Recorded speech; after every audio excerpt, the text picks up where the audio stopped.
In 1861, the United States ceased to be one nation. Neighbors became enemies, brothers faced one another across battlefields, and a country built on liberty entered its darkest chapter. Smoke rose over quiet forests.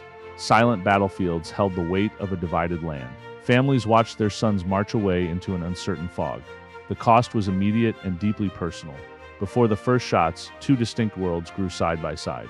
The North built expanding cities, factory lines, and vast railroads. The Southern economy rested upon agriculture, cash crops, and slave labor. As America moved west, political compromises failed to patch the divide. The rise of abolitionism challenged the moral foundation of the South. When Abraham Lincoln won the presidency, 11 Southern states seceded. Historical evidence proves that slavery was the central cause of secession. South Carolina and other states declared it in their founding documents. Yet many individual soldiers marched for different personal reasons. Some fought to preserve the Union, others fought to defend their homes, protect families, or seek freedom. In April 1861, Confederate guns opened fire on Fort Sumter. War was no longer a threat. It was a brutal reality at first Bull Run. Both sides expected a quick victory. Instead, chaotic violence shattered all hopes of an easy war.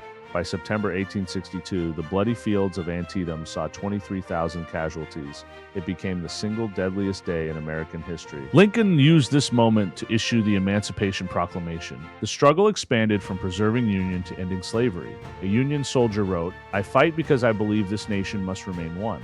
A Confederate soldier wrote, "My home lies behind these lines. Whatever history decides, today I fight for my family." In July 1863, two massive campaigns redefined the war completely. At Gettysburg, Union forces turned back Lee's invasion after 3 horrific days.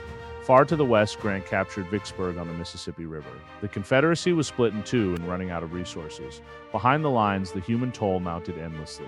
An enslaved woman said, "They say freedom is coming with the blue uniforms. I pray they arrive before hope fades." A Union nurse recorded in her diary, "The wounded keep coming. I no longer count the days." A Southern mother wrote, "Each letter I receive is a blessing. Each day without one is unbearable." In 1864, General Sherman marched through Georgia to the sea.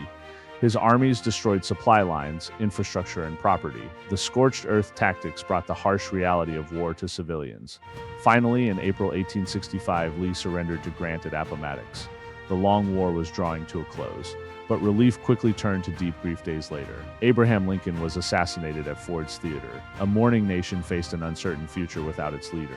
The 13th Amendment officially abolished slavery across the entire nation. Millions of formerly enslaved people took their first steps in freedom. The difficult era of Reconstruction began amidst devastation, anger, and loss. Over 600,000 Americans had perished in 4 terrible years.